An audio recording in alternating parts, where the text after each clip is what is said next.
Good evening, folks. Welcome back to the channel. It's good to see you. I hope you're doing well. We move into day 4 over in Wimbledon. We'll be going through the rest of these matches in round 2. As always, we'll be sure to touch on each and every one. Get your predictions in the comments as we go. Anything I'm going for will always be in that pinned comments. Be sure you're checking that out.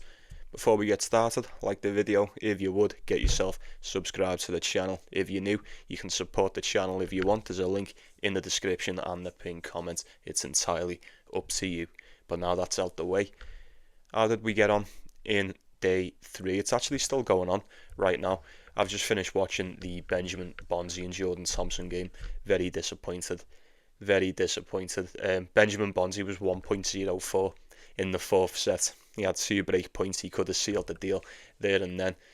Could have, probably should have, just didn't have the minerals on the day. It is what it is.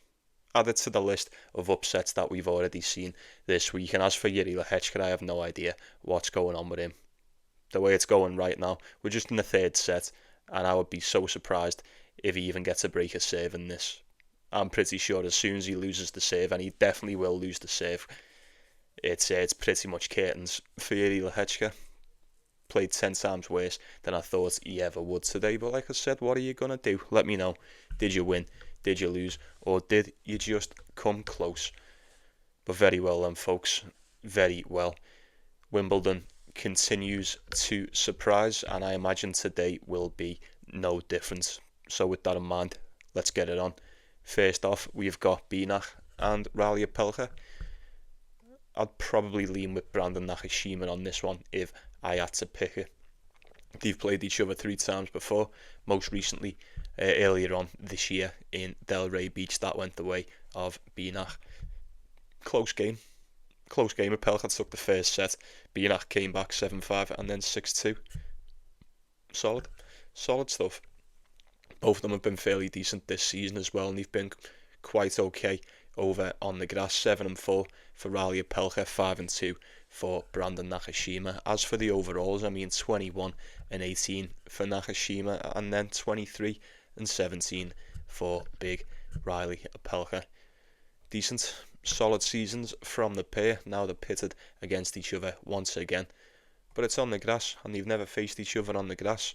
And as I've said pretty much all month, that does make things rather interesting indeed. You're currently getting Binach around 1.5, give or take, depending where you look.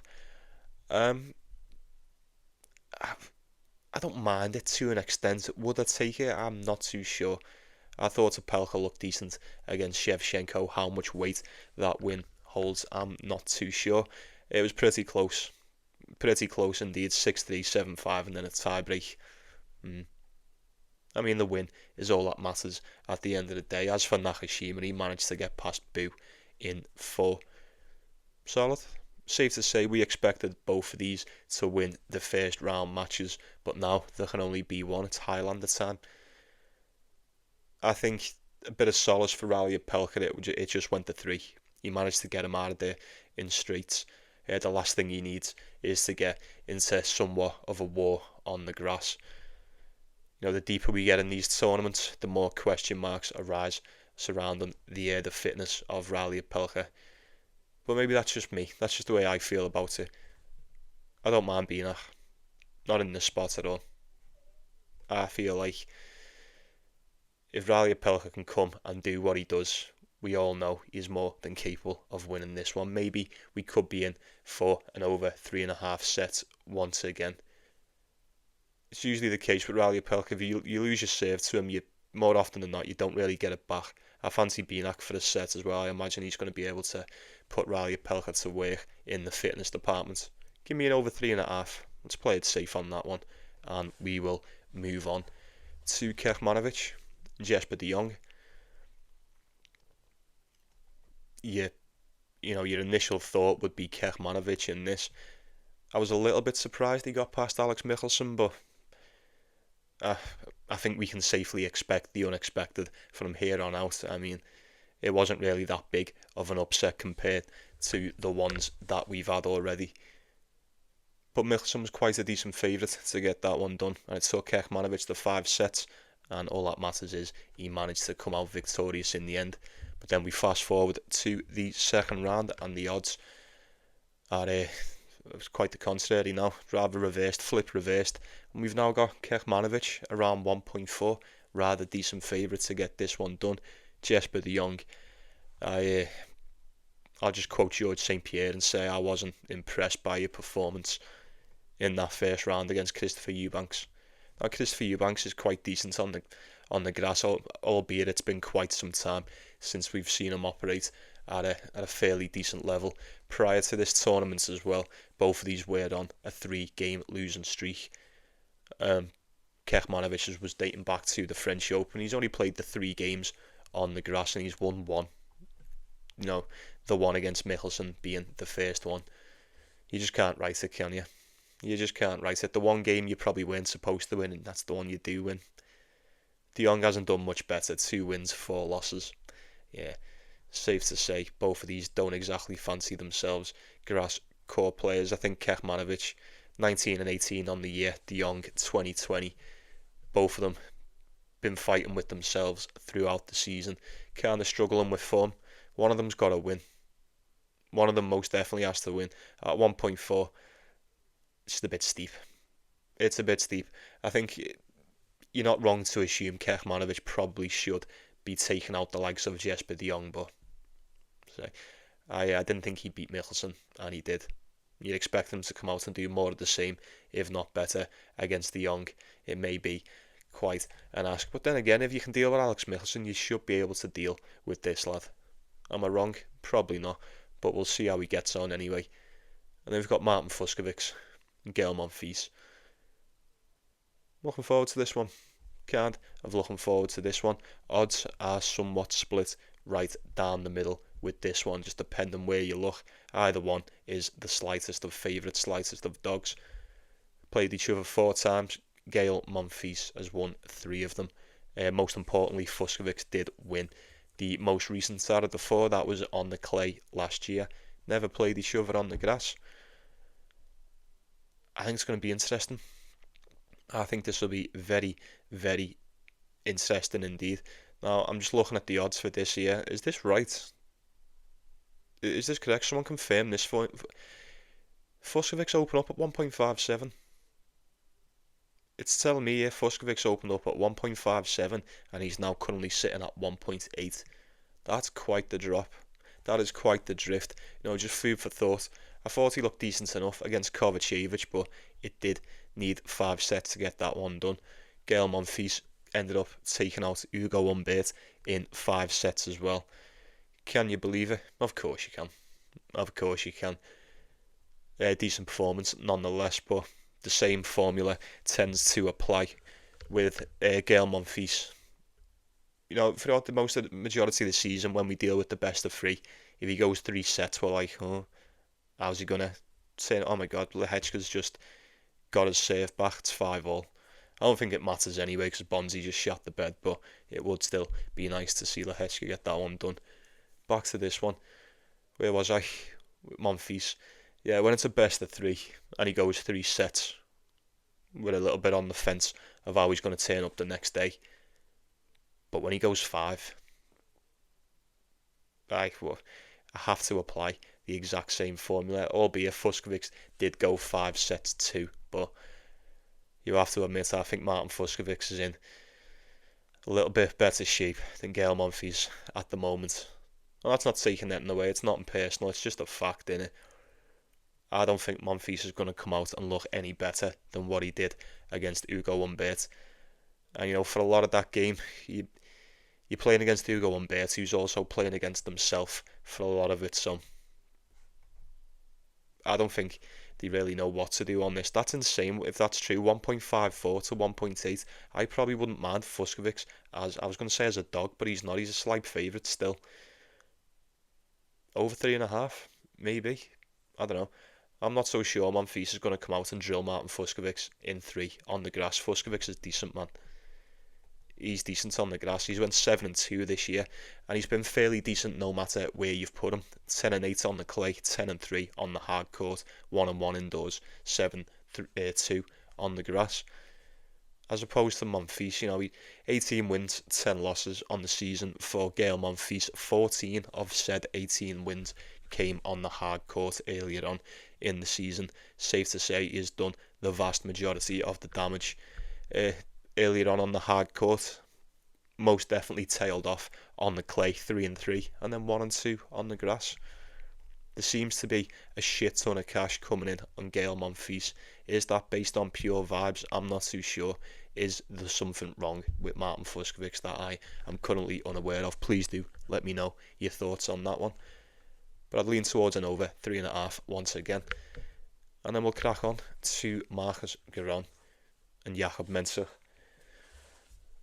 Should be an interesting one. Should be a decent one. I'm seeing Jakub Mensik around 1.5. Let's call it 1.5.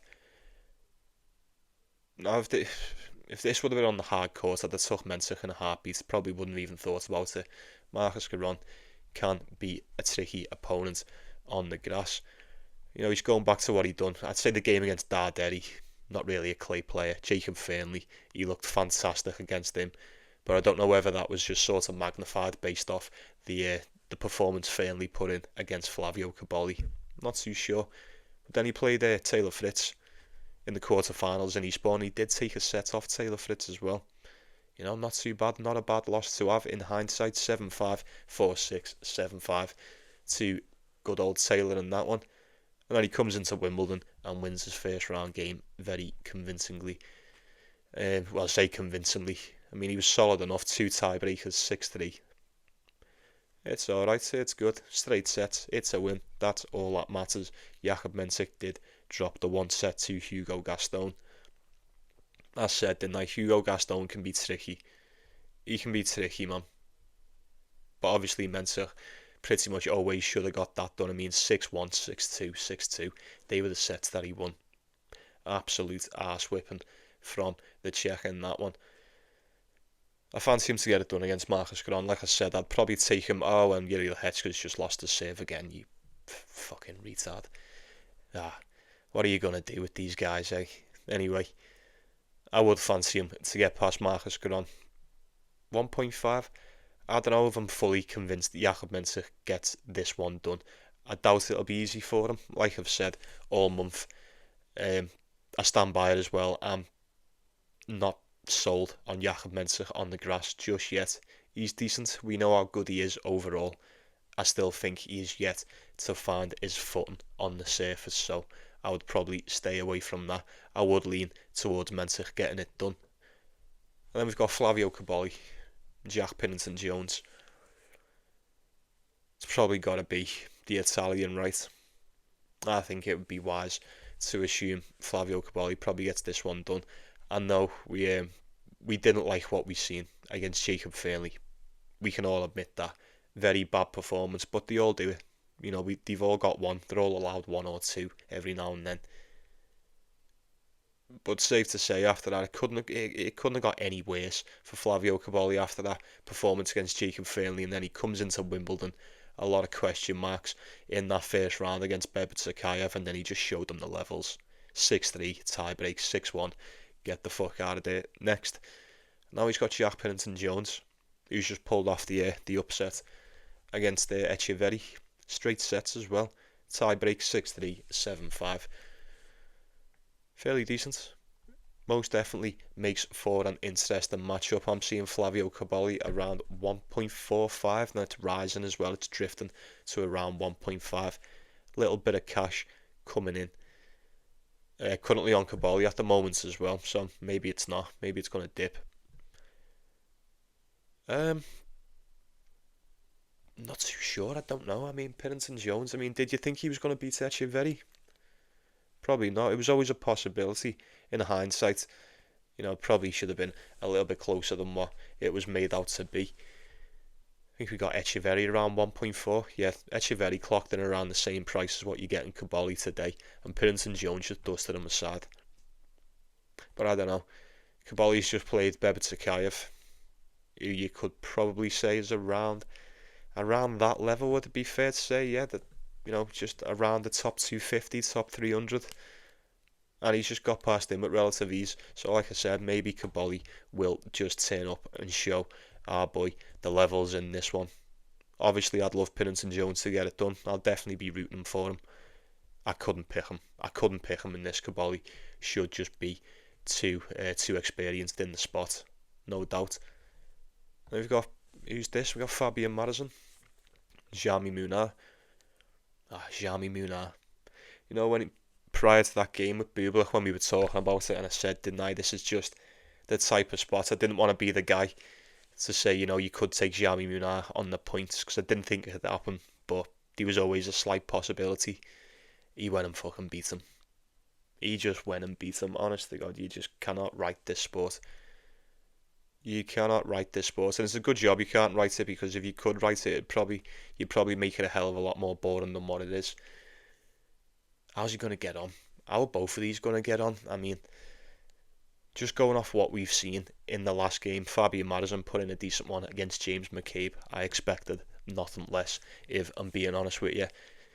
Jami Munar, although we threw it out there as a slight possibility, I also didn't think he was going to get past Bublik, and I imagine pretty much everyone else was in the same boat. Fucking hell, a few days ago, even prior to Wimbledon, everyone thought Bublik was going to get to like the semis or the quarters. Everyone was terrified for Jack Draper because he had to play Bublik. You just, like I say, you cannot write it. And it's not like he's been crap either. He's been one of the form players over on the grass. He's been very, very tough to beat. Munar just grinded him out 5 sets. Say something about that, folks, if you will. These have both went 2-2 on the grass this season. They played each other once before. That was 2 years ago on the clay. Obviously, that one went the way of the Spaniard. 6-4, 6-3. I'm not too sure. This really is anyone's this. Anything goes in this one. I'll probably say the same as what I did in the last one about Jami Munar, although he's never really had much success on the surface. He can play well. Evidently, he can play well. I feel like we may get a little bit more from Jami Munar on the day, riding off of the back of the win against Alexander Bublik. It was a massive upset as well. You've got to give him that. But then again, it's a bit of a contrast in styles. Fabian Marozsan, you'll probably get a little bit more over the opposite side of the net from the likes of him, as you would with Bublik, pretty much just trying to save you out and blast you off the court. I know, it could be a tricky one. It's most definitely a test of one's might. If you can get on the right side of that, you'll be feeling like a fucking genius, let me tell you that. Over 3.5 sets. Over 3.5 sets, but I am worried because it's one of them. You look at it, you go, it's so close. I couldn't pick a side. Either one of these could come out and put in an absolute stinker today and just get done in 1, 2, 3. So I'd approach it with a little bit of caution if you are messing with that. And then who's next? Excuse me. We've got Pedro Martinez and Mariano Navone. I couldn't go anywhere near this. You don't need me to tell you why. I mean, two dudes who absolutely adore the clay. Absolutely adore the clay. You take them off of it. I mean, it's free game, innit? It's usually free game. Or it's which you would have thought anyway. I either thought it was free game for the likes of George Lofhagen and for the likes of Denis Shapovalov, but absolutely not. Both of these turned up and went not today. Pedro Martinez against the Brit, I mean, it is what it is. I did say, didn't I, there was a potential upset in that one. But Navone against El Chapo, fuck me. Fuck me, we know El Chapo is not really suited to the grass, but you getting beat 3-1 in Wimbledon by Navone, that doesn't really look good. Not taking anything away from the Argentine, but we all know the score with these two. Take the over 3.5. Take the over 3.5, don't even think about it. Getting Navone around 1.45. I don't agree with that. Pedro Martinez was around this price against George Lofhagen the other day, and look what happened. You can most definitely take a set. And if Navone's beating El Chapo the way he is, he's most definitely capable of beating Pedro Martinez, you'd have thought. Take the over 3.5. I do. I think that would be the safest way to approach that one. And then we've got a couple more, and then we'll sweep up the big favourites. So we've got Lorenzo Sonego and Nicholas Basiiashvili. Shout out to Nicholas Basiiashvili for putting Lorenzo Moutet to bed. I can't believe that, but I sort of can. We did identify the threat in that one with Moutet not really playing. Well, he didn't play at all until Wimbledon, and look what happened. He was most certainly not ready for this. It's a shame. Most definitely a shame. But what are you going to do? Lorenzo Sonego, in my opinion, probably put in one of the strongest performances that I've seen so far this tournament. Even statistically too, he was so good. He was very, very good against Jamie Farrier. More of the same today against Basiiashvili? I don't know. Usually you'd say he who takes out the likes of Lorenzo Moutet, it should be more than good to take out his fellow countryman in Lorenzo Sonego. Are we going to go scalping Lorenzo's this week? Nicholas, I don't know, it's entirely up to you. I feel like you're more than capable of doing so. I do. Especially riding off that win against a player the calibre of Moutet, the type of player he's become this season. You should most definitely be feeling good after that. I know I would. Sonego's tough though, it's a different game, innit? We know Sonego's fit, we know he's good to go. And if he can play the way he played against Jamie Farrier, it's not even just that. If he can play the way he can when he wins, he's strong. He's very inconsistent with it, but he's always somewhat there, round about. 1.43 seems a little bit steep, but like I say, I do think the whole situation with Lorenzo Moutet does kind of factor into play. I don't think you want to blow the whole thing out of proportion. We knew he was kind of banged up coming into this. Suppose it was somewhat to be expected.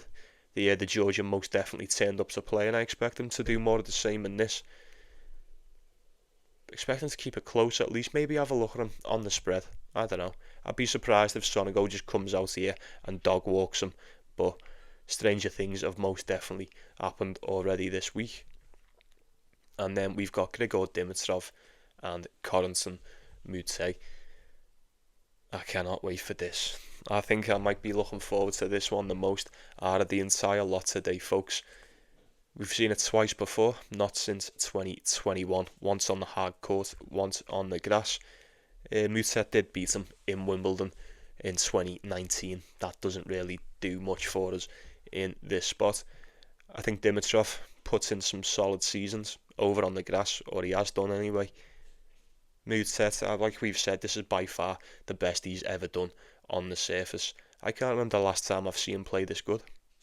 Can't remember the last time I've seen him play this good, and I certainly can't remember the last time I felt this confident when it comes to trusting him with a little bit of cash on the day.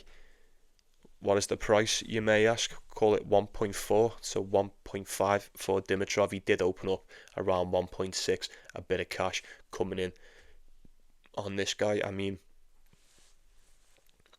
he's so good. He's brilliant. For those that have been subscribed to the channel for quite some time, you know, you don't need me to tell you, but Grigor Dimitrov's been one of my favourite players over the past couple of years. He ain't really been himself this year, and I think he'd be the first one to admit that 15 wins, 10 losses is not very Dimitrov-like, especially at this point in the season. 23 and 16 for Moutet, 9 wins and 3 on the grass. Dimitrov hadn't played any games on the surface so far this season, and he looked fantastic against Nishioka, but that win against Nishioka ain't exactly a result that holds a lot of weight to me, especially with Dimitrov. It's a routine win. It always would be. It always would be. So the fact that he's back and it was his first game and the stats were fucking unbelievable, I'm not gonna read into it too much. I won't let it blind me. Corentin Moutet, we know what we've had with Moutet all through the grass campaign. He's been fantastic. Absolutely fantastic. He's got more tools than pretty much anyone else, and it seems weird to say, but for those that watch the matches, you know exactly what I mean. He's got all the shots. He's got all the shots and more.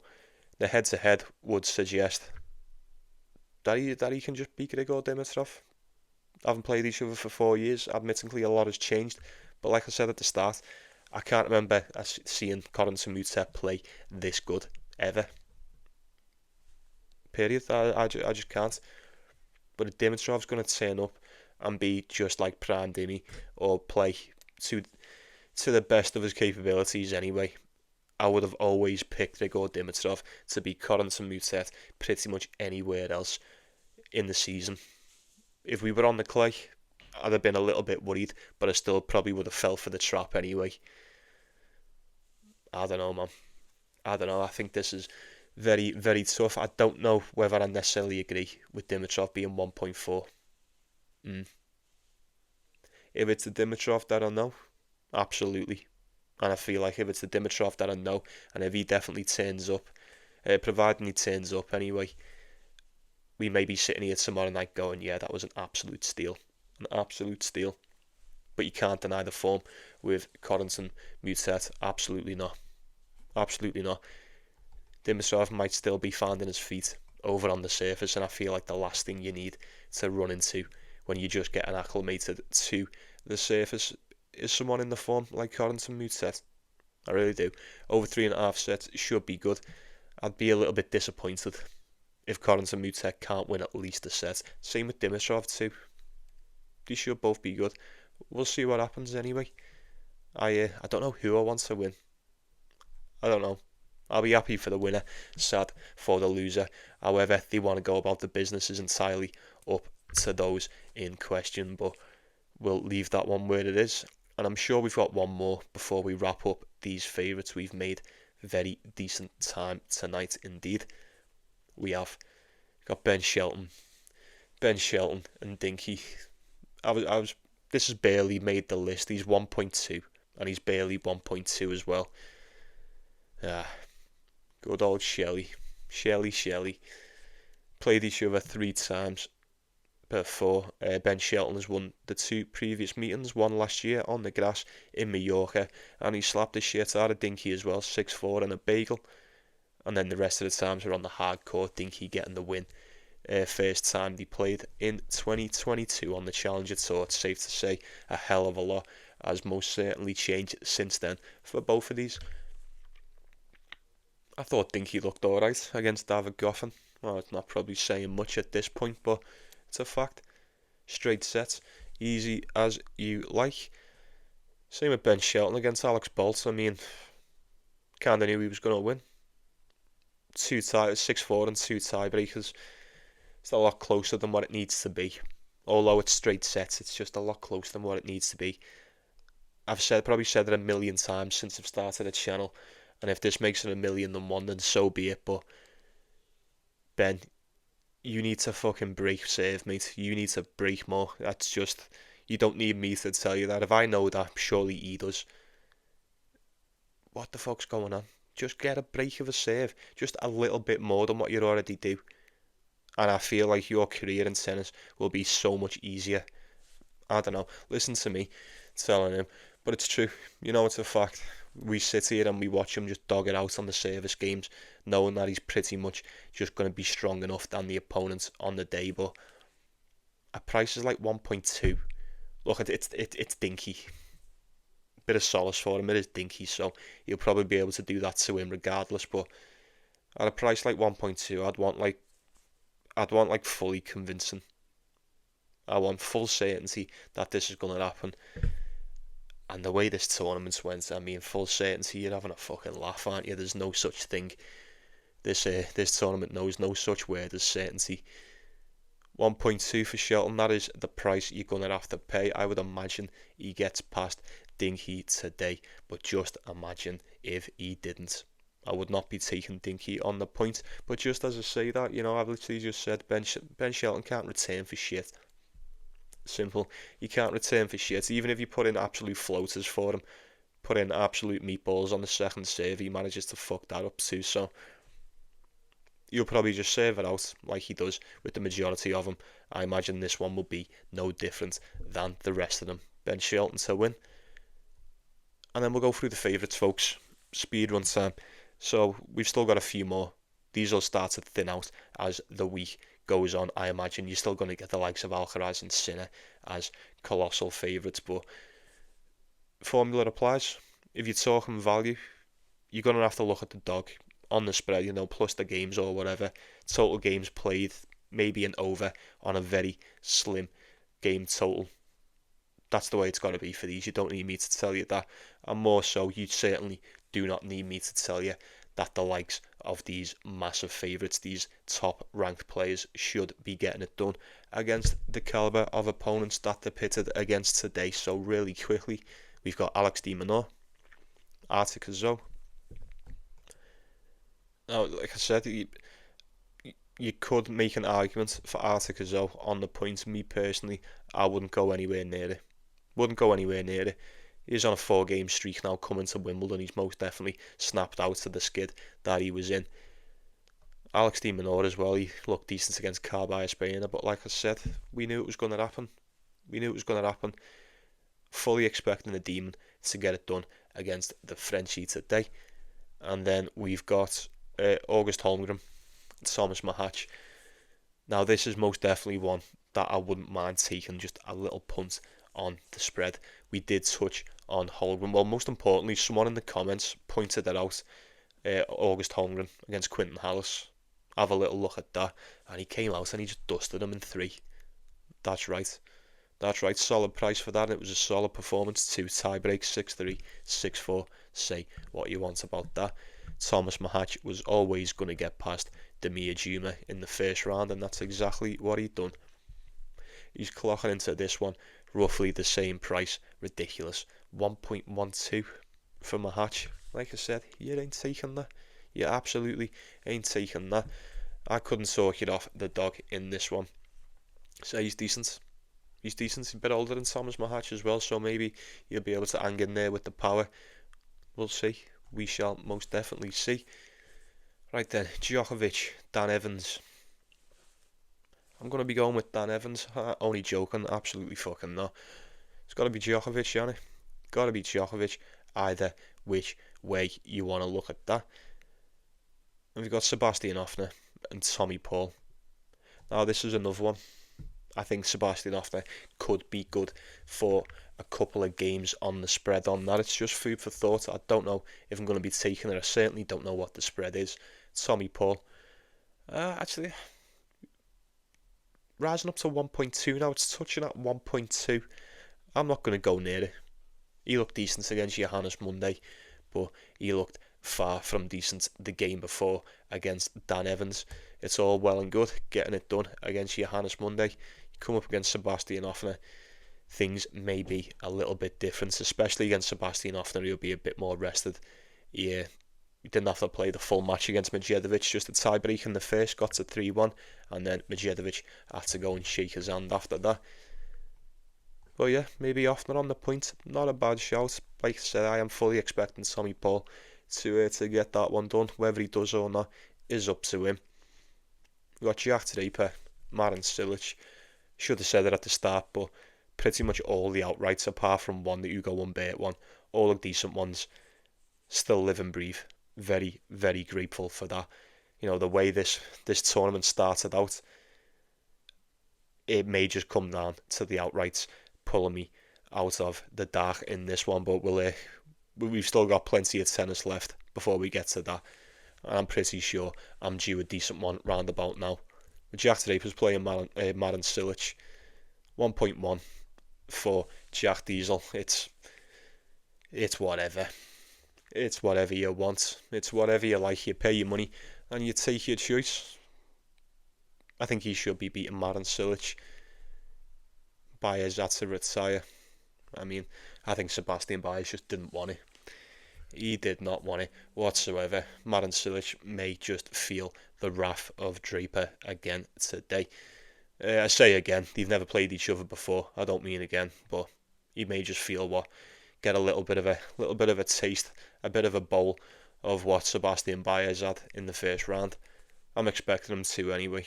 I need him to for the outright. I don't even need him to. I mean, this draw's bloody wide open now. I fancy Jack to go all the way. I don't know about that. We'll cross that bridge when we go to it. And then finally we've got Jannik Sinner Alexander Vukic. Does Vukic stand a chance in this one? We always say nothing's impossible. You know, everyone stands a chance of beating everyone on the day, or so you would have thought. But this is one of them, folks. This is one of them matches every now and then where I say, what do I say? The sky would have to fall in order for Jannik Sinner to get beat by an Alexander Vukic. Simple. It's just the way of the water, innit? There's no way he's losing this one. Played him twice before. Absolutely slapped the shit out of him both times. 1.01 on the decimal for Jannik Sinner. You're basically losing money if he wins the game, which is fucking unbelievable. But that's the way they've got it, and that's what the price is, and that is certainly the price you're paying for that. Nuts. You're obviously not going to be paying that price. Look at him on the spread. Total Vukic on the spread, if you dare. But that's about it. That is about it. That's most definitely all it for the big favourites. And you know what? That's it. I'm going to call it, folks. I will be saying good night to you. You know, I appreciate each and every one of you. That's right. I really do. We've had a shit ton of new subscribers over the past few days for the Grand Slam. I see you. I welcome you. It's an absolute pleasure to have you all. Very well then, folks. Take care, yeah? You take care of yourselves, you take care of one another, and you take it easy. Right then. Night shifts for me. 3 more nights. It's alright, I only have to do. I'm literally off more days than I have to work now, and it's fine. That's great with me. I most certainly cannot complain with that. We continue to grow each and every day. Before we know it, we'll be exactly where we want to be. This time next year, Rodney will be millionaires. See you later, folks. Stay beautiful. Enjoy the matches today. Let me know what you're going for. See you tomorrow.